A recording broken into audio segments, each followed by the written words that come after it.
de 15 em 15 dias, de mês em mês. Então, nós já queremos saltar direto para a bênção. Quando o evento, embora ele gere um prazer, é momentâneo. Mais importante do que o evento em si é o processo que você passa para chegar nele. E quanto mais lento o processo, mais você vai valorizar e desfrutar do evento. Posso ouvir amém? Por isso que não se casa assim. Fiz uma viagem, encontrei uma mulher, encontrei um homem, achei bonitinho, me engracei, lá mesmo casei, já voltei uma semana depois. Não, primeiro se tem um relacionamento, um processo de conhecimento, para que haja um prazer maior no casamento e dê certo, tenha a possibilidade maior de dar certo, amém? Você sabia que os casamentos, a estatística diz que os casamentos que mais deram certo foram os casamentos cujo os dois eram amigos antes de namorar? Primeiro nutriram um relacionamento de amizade, de amigos. Depois entenderam que essa amizade pode pular para um outro estágio. Então, ser amigo, passar por um relacionamento, um processo de relacionamento de amizade, onde um se identifica com o outro, é bem importante. Por isso que Jesus falou: vocês não são meus servos, não chamarei vocês de servos, chamarei vocês de amigos. Antes de eu voltar para buscar vocês, eu vou ter uma caminhada com vocês juntos. E juntos nós vamos crescer em relacionamento. Primeiro ser amigos, amém? Dificilmente um esposo ou uma esposa que antes de se casar eram amigos, depois do casamento vive se degladiando. Dificilmente. Pode acontecer? Pode. Porque tem gente que é ruim mesmo de natureza. E tem gente que fica ruim depois que casa. Tem mulher que casa com um cara e diz: estou casando com um príncipe. Depois percebe que o príncipe caiu e ela ficou só com um cavalo.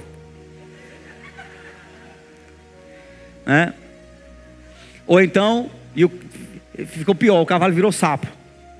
Ela beija, mas nunca volta a ficar assim, príncipe. Eu sei que acontece isso, mas normalmente a amizade vai. E o fruto do Espírito nos ajuda, a ser cristãos parecidos com Jesus. Então nessa noite eu quero falar sobre as armas do crente.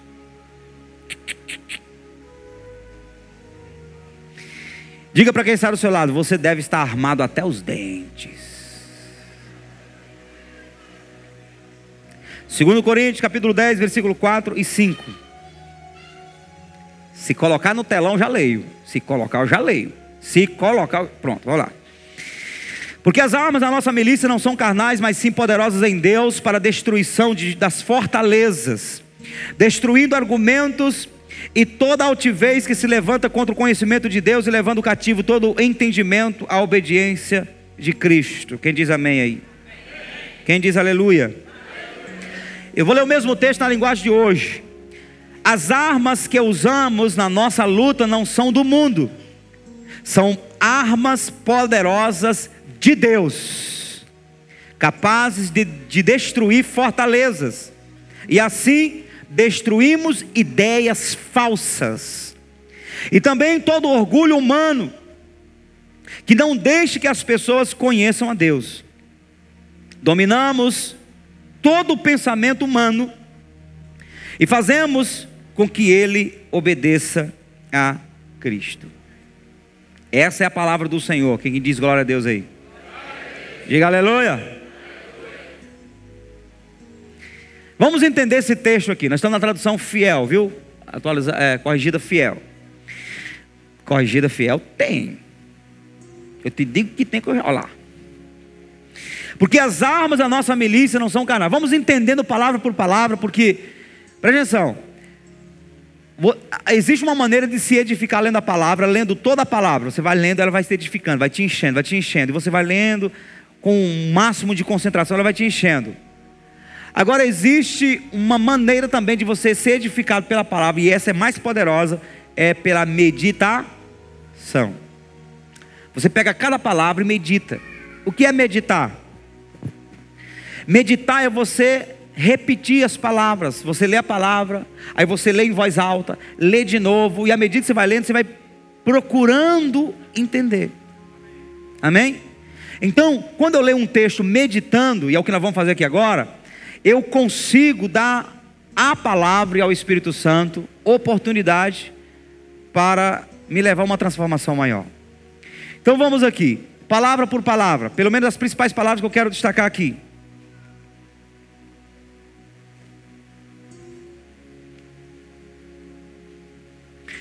Porque as armas, diga comigo, armas. Armas. Cristão pode andar armado?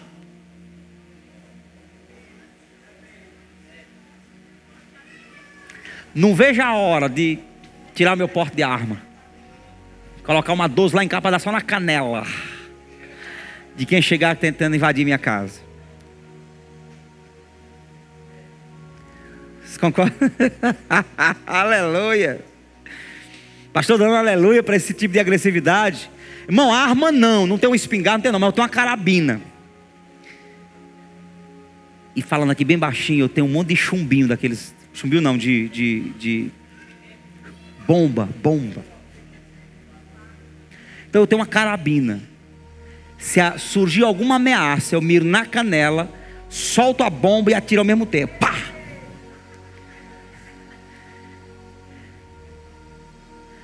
Quando o tiro surgir, que alguém sentir alguma coisa na canela, me tiraram com a 12, perna para que te quero. Pastor é bicho sabido, irmão. Você está pensando o quê? Uma vez, faltou energia lá em casa, era umas 11 para meia-noite. Aí ao chegar em casa, entrou um motoqueiro com alguém na garupa, na rua da nossa casa. E agora, no escuro, os motoqueiros suspeitam. Aquela hora, aí entrar naquela rua, eu sei da minha rua, tem 2 casas, não tem motoqueiro, tem vizinho motoqueiro. Menino, eu só fiz o giro, voltei. Enquanto eu estava voltando, Rebeca quase quebra o pescoço olhando para trás. Corre, pai, corre. Quando a gente já vinha quase aqui, eles voltaram à esquina e entraram pela outra rua caçando alguma coisa. E aí, a gente é crente, mas a gente também é gente. Medo, principalmente com a família. Aí eu vim aqui nesse posto, aí tinha uma viatura, conversei com os policiais. Coincidência, um policial que me conhecia quando eu morei em Avelino Lopes, ele era policial lá. Aí os caras foram nos escoltando. Irmão, eu me senti muito importante nesse dia. Eu me senti assim como pastor das nações. Eu chegando em casa e a viatura atrás de mim. Tinha 4 policiais dentro. Só que eu percebi um detalhe: eles não se aproximaram, dava 100, 150 metros de distância. Aí eu parei, quando eu parei, esperei eles chegarem. E os policiais chegaram assim, olhando, e o que me conhecia disse: rapaz, a gente veio de longe porque os caras estavam com medo aqui de ser uma emboscada. Você mora aqui, meu amigo? Tem cachorro? Tem não. Na época não tinha mesmo. Tem arma? Também não, rapaz, eu sou um pastor. Disse: meu amigo, não importa não. Bota uma arma aí. Se os caras chegarem para perto, executa, mata os caras e me chama que eu venho aqui e tiro de perto. Os caras falam: eu limpo o ambiente. Olha como o policial gosta de bandido, viu? Pastor, tu pega, mata, me chama que eu venho aqui e a gente limpa o ambiente, ó. Esse meu amigo, eu tô aqui para salvar as almas, não é para matar não. Amém? Aí eles ficaram lá de perto, eu entrei em casa, acendei as luzes, velas, né? Aí eles foram embora. Então, nós cremos que um policial em serviço pode usar armas, sendo crente ou não, ele está aí para isso. A lei respalda ele. A Bíblia diz em Romanos capítulo 13 que o policial é levantado por Deus para o louvor dos justos. Ele tem toda a liberdade para usar a sua arma. Contudo, Deus vai julgar o momento em que ele, a intenção do seu coração e as motivações. Mas o policial é muito liberado. Contudo, nós cidadãos devemos crer na guarda do Senhor, amém?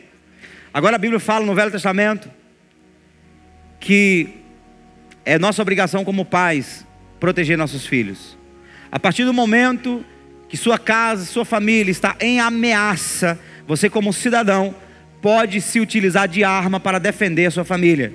Você não vai ser o pai covarde que vai ver alguém destruindo sua família, matando, e você vai ficar só olhando. Você pode sim defender, é bíblico, e você deve fazê-lo, porque é para a defesa da sua casa, amém, queridos? Não vai bancar o bobo. Ah, meu Deus, está matando meu filho, está matando minha esposa. Ô Jesus, manda o anjo. O anjo é você, rapaz. A Bíblia diz que você é o valente da sua casa. Amém? Mantenha a sua casa protegida. Posso ouvir amém?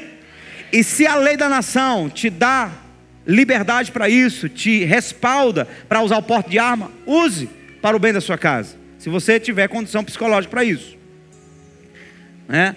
Pastor, mas e a Bíblia diz, se alguém bater na face, dá outro, se alguém tomar uma capa, dá duas. É diferente, irmãos. É diferente se você está na rua e ser assaltado, dê até as cuecas, não vai revidar, amém? Não revide, por causa de um celular. Não reaja ao assalto. Nós temos policial no nosso meio. Pergunta se um policial concorda que uma pessoa reaja a um assalto. É correr risco de vida, né? Mas você está no seu ambiente, na sua casa. Você é o valente daquela casa. Ameaçou, dá um tiro para cima para bandido correr. E se tiver chance de proteger sua casa, tiver que atirar, não atire para matar, atire para escadeirar. Conhece a palavra? Escadeirou. Aí atira e aí chama a polícia. Porque existe uma maneira de você, para se defender, atirar na perna, botar para correr e tal. Existe aquela maneira de você pisa no pescoço e dá na perna, assim, um na coxa, um no joelho aqui. Aí já é também. Então, de cada dedo. Deus vai julgar as motivações do coração. De maneira que, irmãos, é bíblico você proteger sua casa e sua família. Amém? Mas eu quero falar aqui, glória a Deus, porque a segurança do nosso Brasil vai ficar boa, melhor ainda, em nome de Jesus. E nós cristãos não temos que nos preocupar com essas coisas. A nossa arma é essa.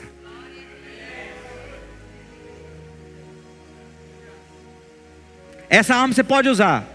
Se alguém chegar para te assaltar, diz, meu amigo, é o seguinte, tu vai me assaltar, leva qualquer coisa que você quiser, mas enquanto você me assalta, você vai ser bombardeado pela bazuca pela metralhadora chamado calibre 66.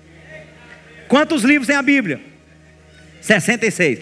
Meu amigo, vai pegando aqui, não vou nem te dar o trabalho, pega aqui. Mas enquanto você me assalta, eu te digo, Jesus te ama. Ele veio para perdoar os seus pecados. Ele veio para te libertar. Esse demônio que está usando a sua vida, eu amarro ele em nome de Jesus. Eu declaro que você pode até levar minhas coisas, mas você vai ser constrangido. Você vai se arrepender dos seus pecados, porque Jesus vai salvar você. Ele ama você. Meu irmão, antes do cara assaltar você, ele já vai estar prostrado de joelho diante de você, aceitando Jesus como Senhor e Salvador. E se ele disser assim, cala a boca, senão eu te mato. Tu me mata, mas eu dizendo, Jesus te ama, Jesus te ama, Jesus te ama. Jesus tem um plano na sua vida.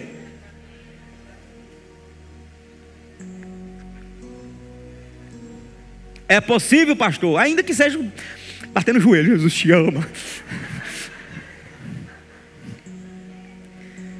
Pastor, se a gente cair de medo, cai dizendo. O corpo desfalece, mas a língua está solta. Quem lembra da história lá do Rio de Janeiro?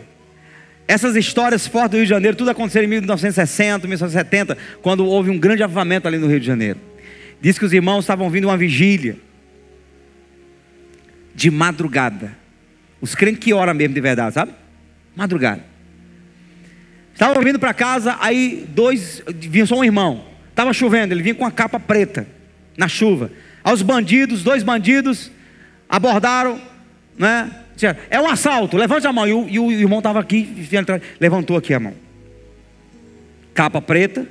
É um assalto. Aí o irmão já aproveitou, cheio do fogo do Espírito. Aquele estava aqui, ele olhou do lado assim, e disse assim: se eu fosse deste mundo, vocês poderiam me tocar, mas como eu não sou desse mundo, e nem vou ficar neste mundo. Aí os bandidos associaram, rapaz, o cara está sendo assaltado, com essa coragem de falar, não pode ser jeito, é alma. Então aproveita, irmão, para falar alguma coisa em nome da coragem. Pode ser que Deus faça um milagre.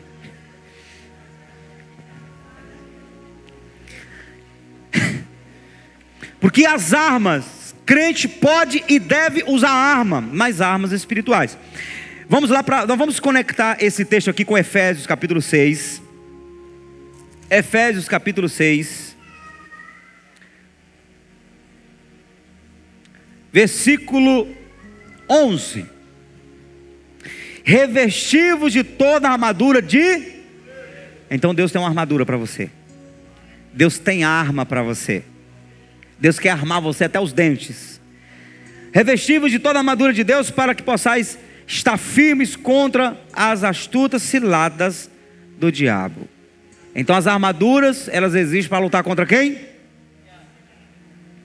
Versículo 13. Portanto, tomai toda a armadura de Deus. A armadura que o crente deve usar deve vir de quem? De Deus. Para que possais estar firmes, resistir no dia mau e, havendo feito tudo, ficar firmes. Crente molenga, crente que vive caindo, crente que vive arrastando pelo chão igual cobra, é crente que não tem armadura. E se tem, não sabe usar. Porque o propósito da armadura de Deus para a nossa vida é para nos manter firmes. Diga firmes. De pé, firmes, erguido diante de Deus. Portanto, tomai toda a armadura de Deus. Melhor, versículo 14. Estai, pois, firmes, tendo cingido os vossos lombos com a verdade. A verdade é uma arma. Vestida a couraça da justiça. A justiça também é uma couraça, é uma arma. Calçado os pés na preparação do evangelho da... Então o evangelho, ler o evangelho, aprender sobre o evangelho e pregar o evangelho também é uma arma. Tomando sobretudo o escudo da fé. A fé é uma arma, com a qual poderes apagar todos os dados inflamados do maligno. Tomai também o capacete da salvar. A salvação é uma arma, é um capacete para a sua vida. E a espada do Espírito, que é a palavra de... Então a palavra de Deus é o quê? Diga uma arma, é uma espada. Orando em todo o tempo. Então a oração é uma arma. A oração é uma arma de guerra, de defesa. É uma ferramenta poderosa nas nossas batalhas. Então, se você é um crente que não entendeu ainda o valor da oração, saiba que se você não orar, ela é uma ferramenta tremenda que você está deixando de usar. E é por isso que de repente você está tão vulnerável. Então, orando em todo o tempo, com toda oração e súplica no Espírito, e vigiando nisso com toda perseverança. Vigiar também é uma arma. Suplicar, orar no Espírito, que é falar em línguas, ou orar aqui na mente, no coração, sem abrir a boca, só aqui no seu espírito. E fazer súplica por todos os santos. E o nome disso é interceder. Você interceder pelos outros, investir tempo em orar pelas outras pessoas, é uma arma poderosa. Voltemos para 2 Coríntios 10, 4. Então, fica claro na Bíblia que Deus quer colocar armadura sobre você. E que a armadura não vem do homem, mas vem de quem? De Deus. Davi teve a oportunidade para lutar contra o gigante Golias. Então, quiseram colocar a armadura do rei Saul nele. E ele não conseguiu suportar a armadura de Saul. Em primeiro lugar, porque a armadura era grande. Saul era grande como eu. E Davi era pequeno como o Morafé de Assis, o Jadiel. E Saul era grande como eu. Então as armaduras de Saul não serviram em Davi. A Bíblia diz que Davi foi andar com a armadura e ficou arrastando o pé no chão, porque ele não conseguia se adaptar, era pesada demais para ele. Em segundo lugar, Davi não usou a armadura de Saul porque ele já tinha uma armadura sobre ele. A armadura de Deus. A armadura do Senhor estava sobre Davi. 1 Samuel capítulo 16, versículo 13 diz que o Espírito Santo se apossou de Davi. Essa é a maior armadura que um cristão pode ter. É o Espírito Santo. Amém? Sadraque, Mesaque e Abednego foram lançados numa cova cujo fogo estava aquecido 7 vezes mais. E a Bíblia diz que os homens que lançaram eles na cova, ao se aproximarem da boca da cova, da caverna, da fornalha, eles foram queimados. Os soldados que lançaram Sadraque, Mesaque e Abdenego. Morreram ao se aproximarem da boca da fornalha. E enquanto isso, Sadraque, Mesaque e Abdenego pularam para dentro, e a Bíblia diz que eles ficaram passeando lá dentro. Que o chapéu não queimou. Orar de chapéu é errado. É tanta superstição. Quando a gente vai fazer uma oração em alguma casa que a pessoa está de boné, de chapéu, a pessoa tira o chapéu. Tira o chapéu aqui. Se usar chapéu na presença de Deus fosse errado para orar, imagine que teria sido de Sadraque, Mesaque e Abdenego. Chapéu não queimou, os calções não queimou. A Bíblia diz que o calção deles não queimou. Então eles usavam calção. Você que acha que homem usar bermuda é pecado. Tadinhos. Os calções deles não se queimaram. Eles ficaram lisos e ilesos. E o rei, olhando para eles, disse: gente, não colocamos 3 pessoas lá dentro? Sim, meu rei, 3. Mas eu estou vendo 4. E o 4 é semelhante ao Filho dos Deuses. A teologia chama essa experiência de teofania. Pastor, que significa teofania?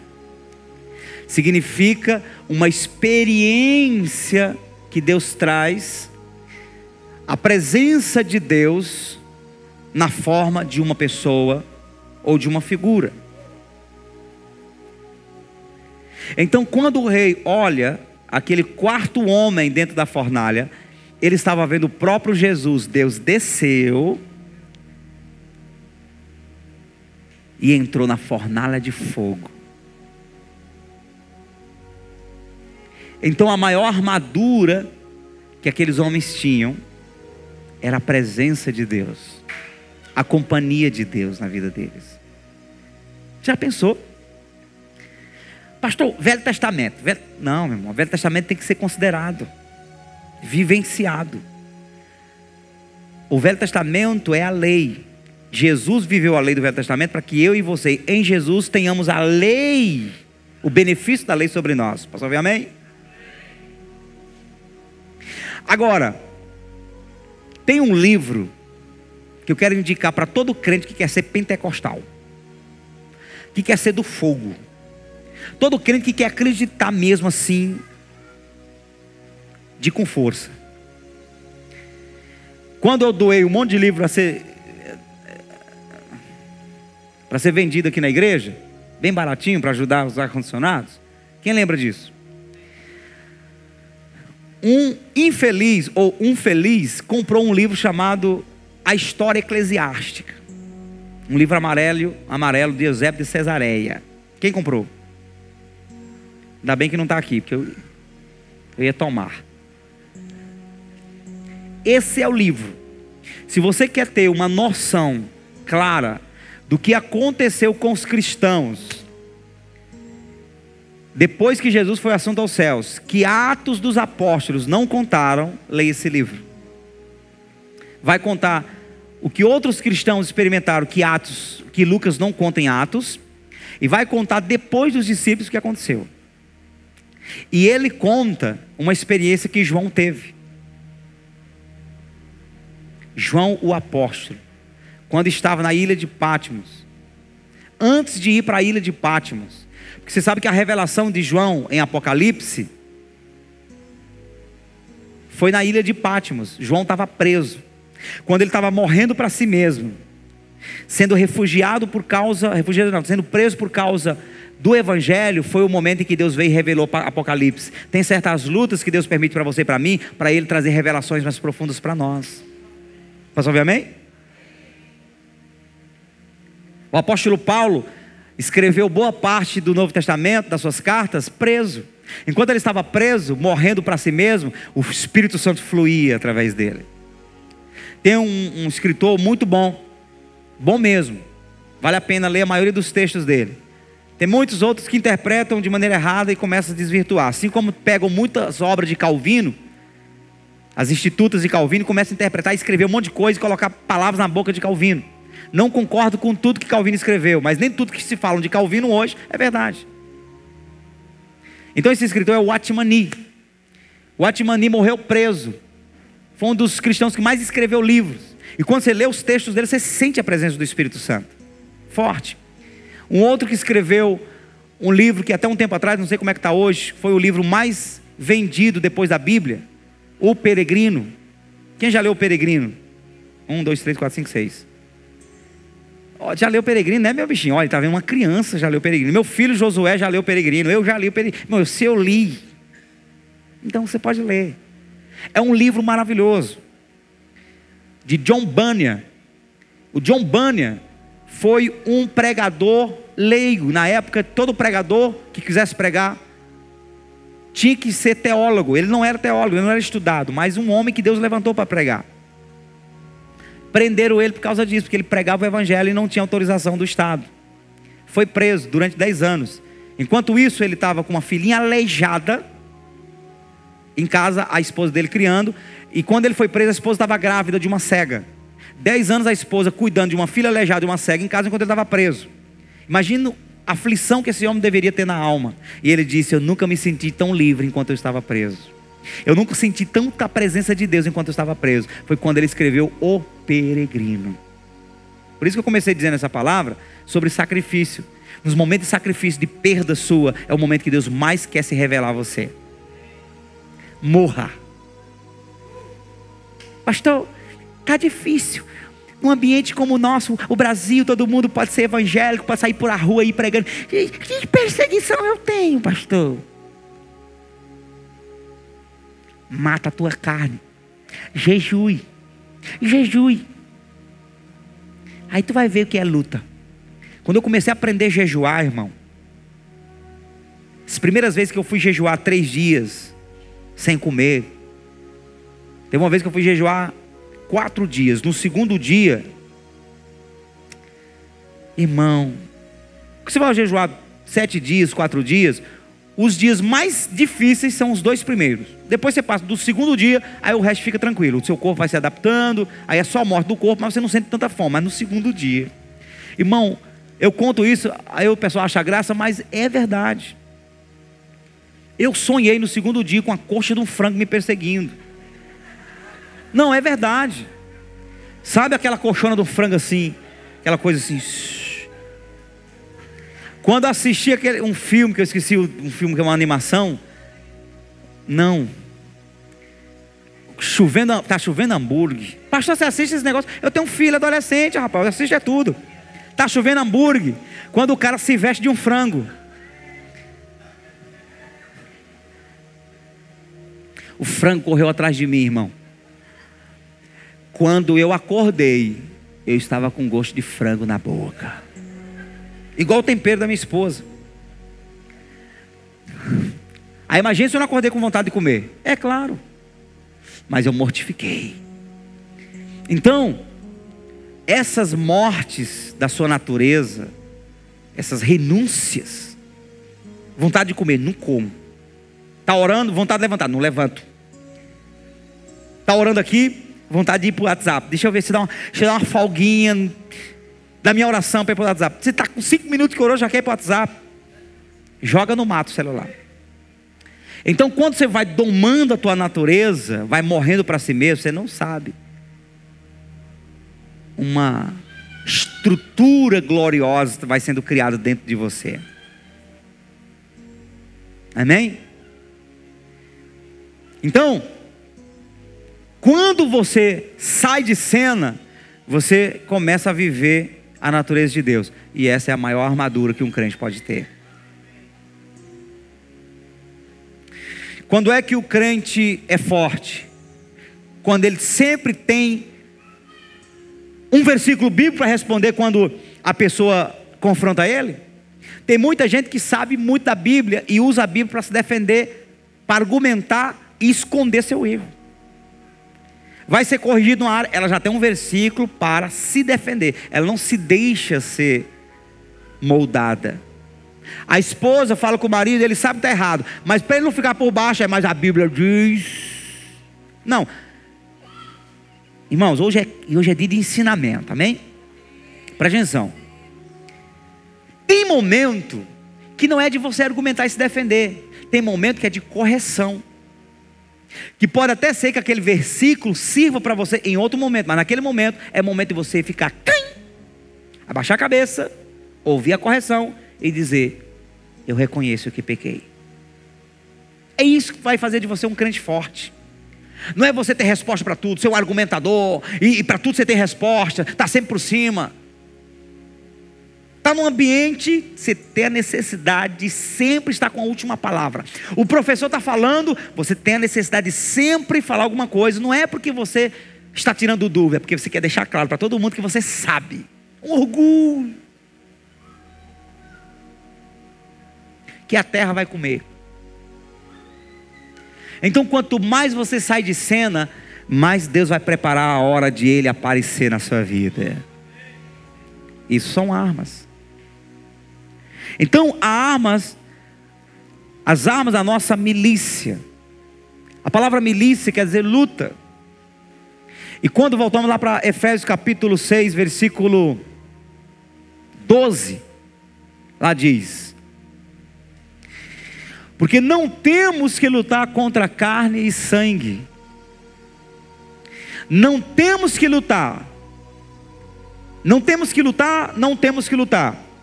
contra carne e sangue. Quando a Bíblia fala carne e sangue, está falando natureza humana. Então, na linguagem de hoje, você vai, ou talvez na NVI, na King James, vai dizer: não temos que lutar contra os seres humanos. Tem alguém que tem a Bíblia dizendo assim, contra os seres humanos? Você não abriu a Bíblia. Eu acho que na linguagem de hoje vai dizer: não temos que lutar contra os seres humanos. Se tiver alguém que tem essa tradução aí, me ajude. E sim contra os principados, potestades, contra os dominadores deste mundo tenebroso, desse sistema mundial, em trevas, contra as forças espirituais do mal nas regiões celestiais. King James. Seres humanos. Vamos lá. Existe uma luta constante que todo crente passa e deve ter essa consciência. Então não é nobre dizer: meu Deus, eu não aguento essa luta, pastora, por mim que eu estou passando uma luta. Louvado seja Deus que você está lutando.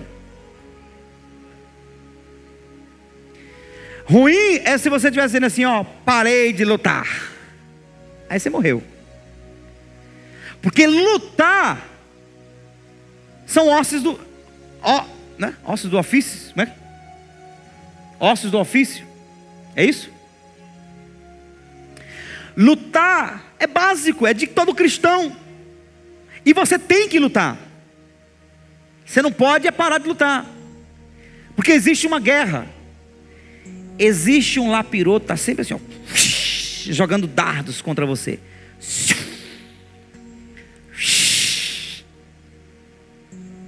Eu me lembro que um tempo estava batalhando contra a idolatria da minha cidade, e evangelizando, e batalhando, e jejum, e oração. Eu encontrava umas pessoas muito idólatras, eu estava ali guerreando. Aí, irmão, na época eu trabalhava como porteiro do hospital. Colocaram uma imagem desse tamanho na entrada. Ainda está lá aquela imagem? Na entrada do hospital. Na entrada assim, na recepção. E aí eu ficava aqui na portaria, olhando para aquela imagem, declarando: Senhor, repreendo todo efeito dessa idolatria aqui nesse lugar. Repreendo. Pá. Na mesma semana, eu sonhei com aquela imagem. Aí eu chegava com a arma, mirava para a imagem e tentava atirar na imagem. E não conseguia atirar na imagem. Era uma guerra. Aí eu fui passar perto da imagem. E no sonho ela me acompanhou assim, ó. Irmão. Quando foi no meio do caminho, olhando para ela, que ela vinha me acompanhando, ela fez assim, ó. Me acompanhando assim. Oh, irmão, você não pense. Ela me deu língua.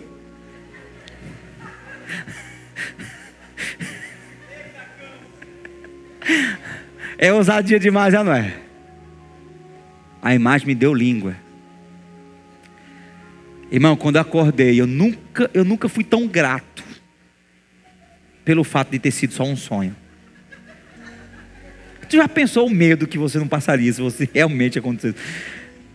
Eu cresci na igreja católica, e aí enquanto o padre estava falando alguma coisa, eu ficava olhando para as santas. E a impressão é que quando eu olhava assim, o olho acompanhava. Quem já teve essa experiência? Parece que a imagem está acompanhando você. Está olhando para você.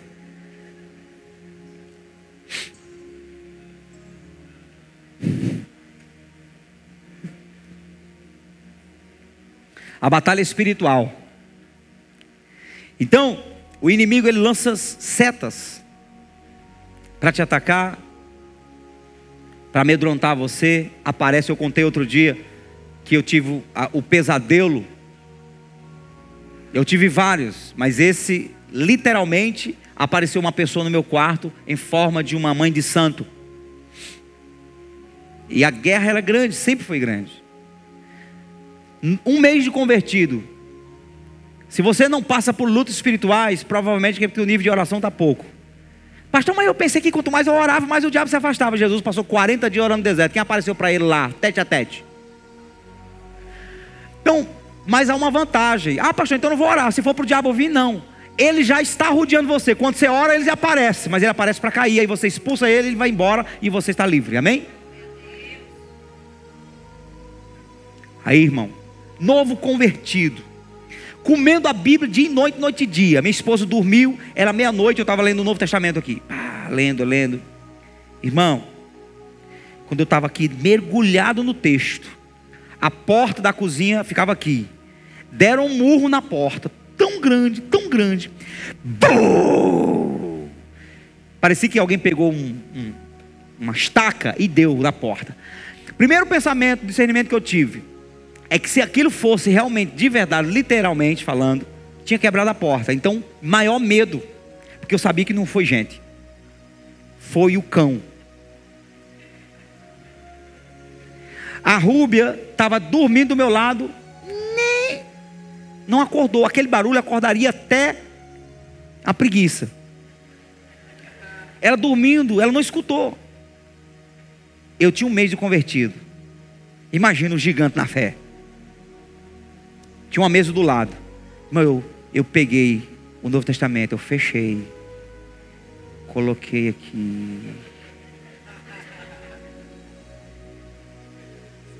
Aí eu inclinei, botei uma perna debaixo do lençol, botei a outra, fechei. Irmão, eu passei mais ou menos 5 minutos aqui, ó, intacto. Medo. Porque eu sabia que aquilo não era humano. Pensa numa pessoa que já teve experiência. Uma vez eu estava deitado numa rede. Eu tinha acabado de fazer uma oração. Não tinha me convertido ainda, estava me convertendo, estava começando a ler a Bíblia. Irmão, veio um dedo do além. E aquele dedo vinha e vinha na velocidade da luz. Tuco no meu olho. Eu acordei com o olho dormente. Eu senti. Aí eu estava já convertido.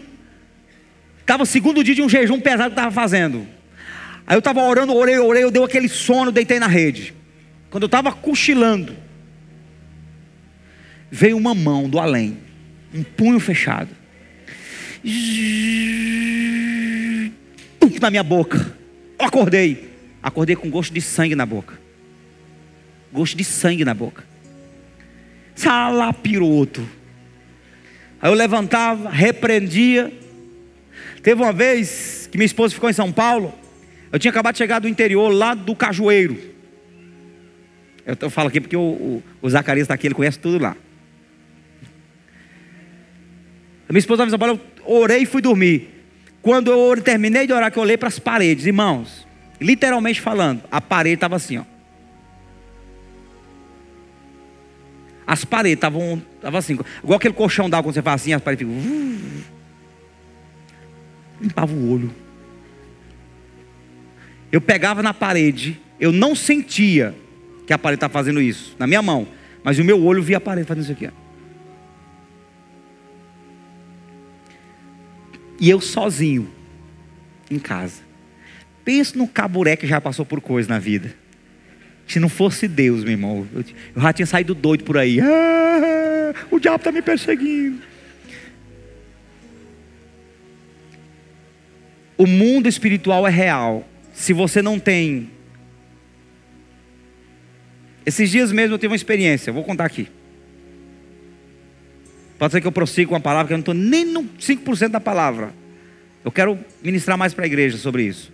Porque os crentes precisam acordar para a realidade. Tem um monte de crente vivendo na igreja como se fosse uma pessoa comum. Você não é comum, você não é mais dessa terra. Primeiro que você já não era mais, só que estava desconectado com a tua nação. Quando você se converteu, se reconectou com a tua nação, que é o céu. Então você é alguém que está na terra, mas a tua estrutura interior é do céu. Você é um extraterrestre.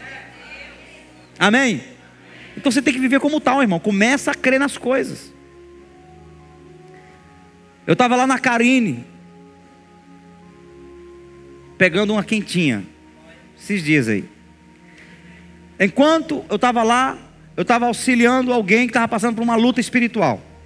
Então eu saí de lá já orando no carro, repreendendo, né? Intercedendo pela pessoa que estava passando pela luta espiritual. Quando eu cheguei em casa, o diabo veio atrás de mim. Cheguei com as quentinhas, coloquei na cozinha, senti a presença do inferno dentro da minha casa. Quando eu entrei na cozinha, que eu voltei, eu escutei um estalo. Tá! Quebrou uma lâmpada. Me arrepiei todinho. Quando eu olhei para a piscina, o postezinho da piscina da lâmpada estava balançando e os cacos da lâmpada embaixo. Eu disse: ah, demônio, foi você. Eu me arrepiava todo. Aí eu fui lá e comecei a ordenar o diabo a sair, até ele sair do território.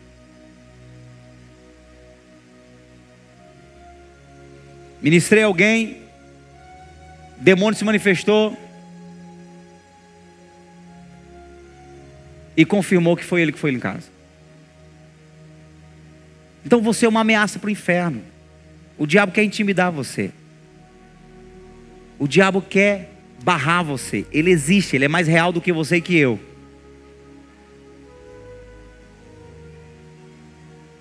E quanto mais oramos pela cidade, mais clamamos pelas vidas, mais o diabo fica doido. Porque o anjo está vindo aqui, ó, e quebrando os dedinhos do diabo. Tá, e ele está tentando soltar as almas. Quebra outro, solta as almas. Quebra outro, solta. Ele está soltando as almas. Ele está soltando em massas. Vai chegar um momento que esse ministério não vai conseguir administrar tanta coisa que vai estar acontecendo. As almas vão vindo assim de 200, de 300 assim. Porque vai chegar um momento que Deus vai liberar a ordem. Solta, diabo! O diabo vai soltar as almas, que o Senhor vai começar a mandar todas para a igreja. Você que está vindo para a igreja, oh meu Deus, é bom vir para a igreja, vai continuar vindo. Você que está estudando a Bíblia, orando, jejuando, é quem Deus vai levantar como pastores para cuidar das almas deste lugar. Deus vai levantar muita gente neste lugar para ajudar a cuidar das vidas, dos perdidos que estão chegando. Deus vai levantar muitos missionários, pastores, evangelistas, gente que vai trabalhar para o reino de Deus, para o resto da vida. E não é pastor que levanta você não, é você com Deus. Cheguei na igreja, tinha gente que tinha 20 anos, 30 anos na igreja, que até ajudava em alguma coisa. E eu não fui viver a rotina deles. Eles eram crentes de igrejas normais. Eu olhei para o meu pastor e vi que meu pastor orava. Eu vi que meu pastor amava a palavra. Eu vi que ele tinha uma estrutura espiritual forte. Eu quero isso. Mas eu não fui pedir, pastor, põe a mão na minha cabeça e passa a unção. Eu aprendi desde cedo. Eu li os Heróis da Fé, meu filho. Eu li os Heróis da Fé. Quem lê o livro Os Heróis da Fé na ótica do Espírito, entende o caminho. Eu li os Heróis da Fé. Os Heróis da Fé de Hebreus 11 e os Heróis da Fé escrito por Orlando Boyer, eu entendi que o caminho da unção é a oração, é o jejum, é a intensidade, é buscar a Deus, montes, quarto secreto, luta espiritual, rendição ao Senhor.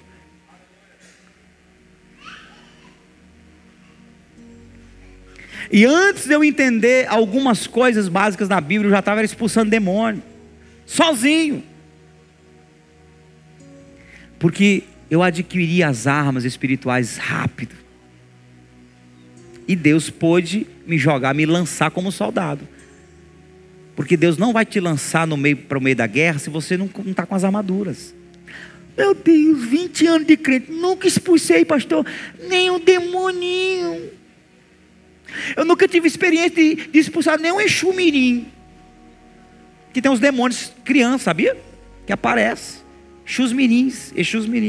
Pastor, nem Exu Mirim. Se arme. Se encha da presença de Deus. E Ele vai te usar para expulsar, não é Exu Mirim não. São os principados e potestades. Outra experiência para terminar aqui. Estava expulsando demônio de uma mulher que era macumbeira. Foi macumbeira 8 anos. Entrou na igreja, mas não tinha sido liberta. Aí ela me chamou para fazer uma campanha na casa dela. Eu ia toda quarta-feira. Toda quarta-feira que eu ia, um demônio se manifestava, diferente. Aí teve uma vez que se manifestou um demônio chamado Sereia. Na hora, nesse dia foi terrível. Porque o demônio disse, ela é minha, essa casa é minha. Olhou para o marido dela e disse, ele é meu. Teu? É. Pergunta para ele o que eu dei para ele comer de madrugada. Aí ele ficou admirado. Arregalou o olho. Meu irmão, eu sonhei 5 horas da manhã comendo mel com bicho. De lá para cá, de 15 minutos, eu estou com diarreia, eu estou indo no banheiro toda hora. Aí o diabo começou a rir. Sonhou comendo mel com bicho. Foi o demônio colocando lá para ele comer. E adoeceu ele. Você acha que não acontece essas coisas? Aí o demônio dizia, ela é minha porque ela me servia, vocês me tomaram. Quando disse que o nome era Sereia, liguei logo a Iemanjá, principado do mar. Aí eu falei assim, você sabia que Iemanjá vai ser expulso do Piauí? Irmão, o demônio estava assim, sabe? Quando eu falei isso, foi assim, ó. Vai não. Eu sozinho nessas batalhas. Sozinho. Irmão, pense no medo que eu fiquei. Porque você sabe que o olhar fala, né? O olhar profundo. Quando eu olhei para os olhos da mulher endemoniada, aquele olhar dizia assim, você não sabe com que está mexendo. Deu uma reduzida, vamos mexer aqui só com os principados pequenos mesmo aqui, Jesus, expulsando só os demônios daqui mesmo. Porque para mexer com principados e potestades a nível de Iemanjá, tem que ser a igreja toda reunida, o corpo de Cristo, pastores juntos, para batalhar contra isso. Ou então, sabe como é que se derruba os principados do estado, de uma cidade? O povo se convertendo. À medida que o povo vai se convertendo, o principado vai perdendo força e pá, quebra a força do principado. Por quê? O povo convertido significa pecado perdoado significa santidade da terra, terra sarada, o diabo não acha onde entrar, ele tem que ir o quê? Embora. Quando Jesus mandou os demônios do Gadareno embora, eles ficaram doidos. Por isso que pediram para entrar nos porcos. Porque eles sabiam que não tinha mais como voltar para o Gadareno. E eles pediram, não nos mande para o abismo. Por quê? Porque eles queriam continuar atacando mais gente. Manda-nos para os porcos. Jesus permitiu. 2.000 porcos caíram todos no lago, morreram, endemoniados. No interior acontece demais isso, irmão. Você vai fazer um culto no interior onde tem gato, tem cachorro, tem galinha. Uma vez fizemos um culto no interior, irmão, foi assim, ó. As galinhas saíram do puleiro de noite e começaram a fazer poeira no meio do culto. Do nada os cachorros de repente começaram a brigar no meio do culto. A gente tinha que parar o culto, repreender o diabo, para depois continuar o culto. Porque ele é terrível. Você nunca teve essa experiência, sua família, está todo mundo bem, está todo mundo sorrindo. De uma discussãozinha, de nada que alguém, um falou com o outro, que era besteira, o outro tomou ar. Aí começou aquela briga. Meu irmão, foi para a faca. Teve gente que puxou a faca. Do nada começa uma discussãozinha, o diabo vai, sopra, ódio, ressentimento, vai, fala, agora fala aí, joga poeira. Aí uma casa que estava tranquila começa a virar um bafafá, uma briga grande. Aí você pensa que ou povo ruim, ou povo valente, ou povo brigão. Não, o lapiroto por trás de tudo. O marido amanheceu o dia bem com a mulher, começaram a conversar, no final do dia estavam agargantando um ao outro. Aí vai olhar por besteira. Existe uma guerra espiritual por trás da tua vida. Você precisa. Tem muitas atitudes que você mesmo tem de rebeldia, que você dá uma patada, dá uma resposta brusca, aí você sabe que feriu o outro. Daqui a pouco você, meu Deus, por que eu fiz isso? Mas por que eu fiz isso? Por que eu fiz isso? Por que eu fiz isso? Porque naquele momento você foi fraco, o inimigo conseguiu soprar. Aí você feriu. Mas não acabou tudo não. Ainda há um jeito. Reconheça que errou. Vai lá e peça perdão, que o diabo vai perder força. O diabo vai ficar tonto, ele vai ficar louco. Quando você for lá dizer, olha, o que eu falei, o que eu fiz, você não merece. Me perdoe, eu reconheço que eu errei. A pessoa é quebrantada, perdoa você. O diabo perde força, Deus ganha mais espaço dentro de nós. E aí nós vamos cada vez mais nos parecendo com Jesus. E essas são as maiores armas da nossa vida. Nós vamos experimentar um grande avivamento. Mas para que o diabo não atrapalhe que esse avivamento venha, precisamos aprender a ser crente de verdade. E para que uma vez vindo esse avivamento a gente não perca, precisamos aprender a ser crente de verdade. Porque tem gente que é muito cheia do Espírito aqui, quando é lá fora, por não estar preparado, não estar vigiando, por não estar com as armaduras, né, com prática nas armaduras, sabe o que acontece? Quando chega lá em casa, perde tudo que recebeu na igreja. Se envolve com a discussão, chega em casa, o marido está daquele jeito, só o goró. Onde é que tu estava? Aí você, já que não aguenta mais, já responde: onde eu deveria estar? Onde eu estava, não era na igreja? Você acha que eu estava com homem? Seu bebunço. Aí começa.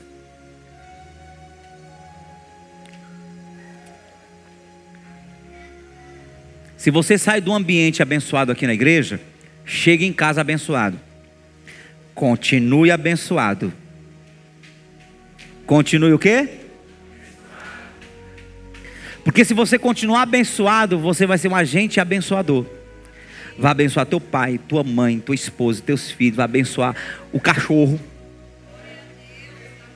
Rapaz, tem dia que a gente está tão bênção, tão que a gente quer até passar a mão na cabeça do cachorrinho. Quando a gente está ruim, que o cachorro vem balançando o rabo aqui, né? O cachorrinho vem, tá pra lá. Então quando você está bem, até o cachorro é abençoado, irmão. Até o cachorro.